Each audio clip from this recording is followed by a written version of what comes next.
Well, thank you, Harry. Welcome. Gracias. He's asking me if I like a wrap. Does I like a wrap? Tourism in Argentina as a whole, a lot of people are going there. A lot of people find it exotic, but exotic in a way that we can handle. And in spite of economic and political turbulence, fluctuation and instability, it's such an attractive place to go. What is it about it that is so alluring to us, to our palate? Well, I think Argentinian and British culture are very close. It's like unreal how good it is. Cocinado perfectamente. Muy well.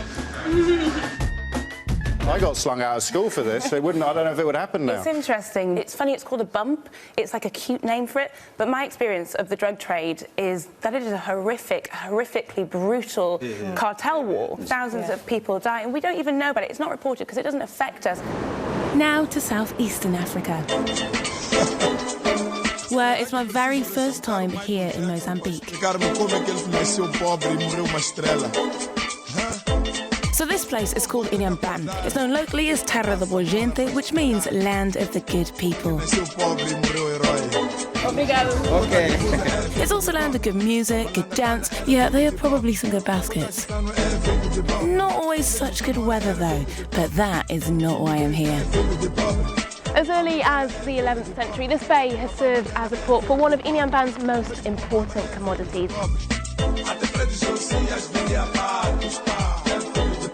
Fabric.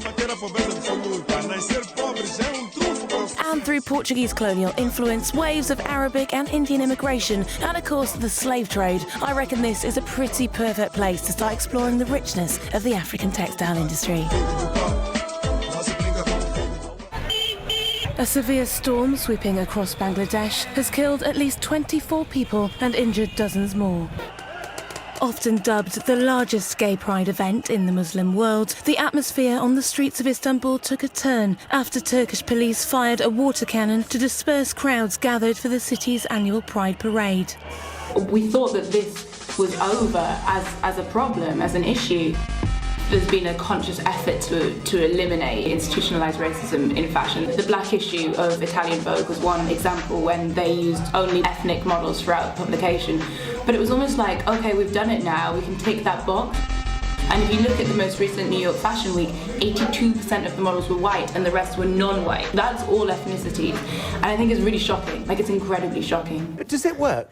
You know what it does is not to ensure people find love, it's to ensure that they can meet people. Because at the end of the day, you know, we're sample products, we're like food. You don't look at a tin of food and say, you know, this has got great nutritional value, I therefore like it. You want to taste it. It's obvious that there is retouching absolutely everywhere. From the images that we see in magazines to the fashion industry to everyday Instagramming. My name's Vick, and as Adobe Photoshop celebrates its 25th anniversary, I'll explore this topic and the extensive views of the public. I'll be running a social experiment in which a group of ordinary people will have a professional photo shoot before being retouched to the standard we'd see on a fashion magazine cover. Are you worried that if a flaw is taken out, it kind of draws attention to the fact you had it in the first place? Exactly.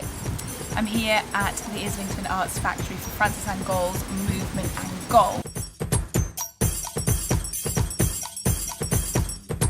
This is his contemporary African dance class, which is basically a synthesis of Western contemporary styles, ballet, which is where contemporaries come from, fused with African techniques. And I think mainly West African, and also a lot of Caribbean.